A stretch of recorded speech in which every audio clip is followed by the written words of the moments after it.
ভিডিওটা শুরু করার আগে একটা কথা বলে নিই, আপনারা যে যেখানে আছেন সাবধানে থাকবেন, সতর্ক থাকবেন আর প্রতিদিন চাকরি ভিডিও পেতে চ্যানেলটা সাবস্ক্রাইব করে পাশে থাকা নোটিফিকেশন বাটনটা ক্লিক করে রাখবেন। আজকে আমরা কথা বলবো বিজ্ঞান ও প্রযুক্তি মন্ত্রণালয়ের অধীনে বাংলাদেশ ওশানোগ্রাফিক রিসার্চ ইনস্টিটিউট একটা জব সার্কুলার পাবলিশ করছে। আজকে আমরা সেখানে কথা বলবো।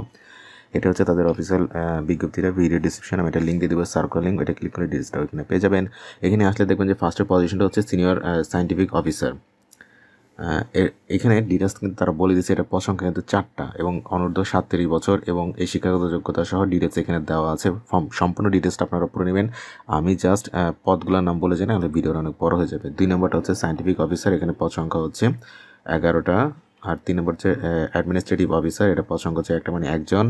4 নম্বর হচ্ছে সহকারী প্রোগ্রামার, এটাও পদ সংখ্যা একটা। আর এটা হচ্ছে অ্যাসিস্ট্যান্ট ইঞ্জিনিয়ার, এটার পদ সংখ্যাও একটা।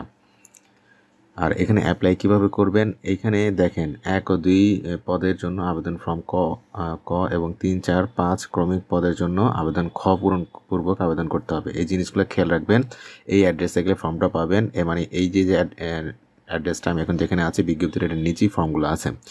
এখানে অ্যাপ্লাই করতে হবে আপনার মহাপরিচালক Bangladesh oceanographic research institute, Ramu কক্সবাজারের অনুকূলে আপনাকে 1000 টাকার কিন্তু অফারের যোগ্য সোনালী ব্যাংকের মাধ্যমে ওই যে পে অর্ডার বা ব্যাংক ড্রাফট করতে হবে। আর কোথায় পাঠাবেন সেটা হচ্ছে অ্যাড্রেসটা মহাপরিচালক বাংলাদেশ ওশানোগ্রাফিক্স রিসার্চ ইনস্টিটিউট, জাতীয় বিজ্ঞান ও প্রযুক্তি কমপ্লেক্স, 7ম তলা, লিফটের 6, আগারগাঁও, ঢাকা 1207। আপনাকে পাঠাতে হবে কিন্তু ঢাকার অফিসে আগামী 24 তারিখের ভিতরে, মানে আগামী মাসের 24 জানুয়ারির ভিতরে এটা পাঠাতে হবে। এটা আপনি সরাসরি কুরিয়ার সার্ভিস বা ডাকের মাধ্যমে পাঠাতে পারবেন।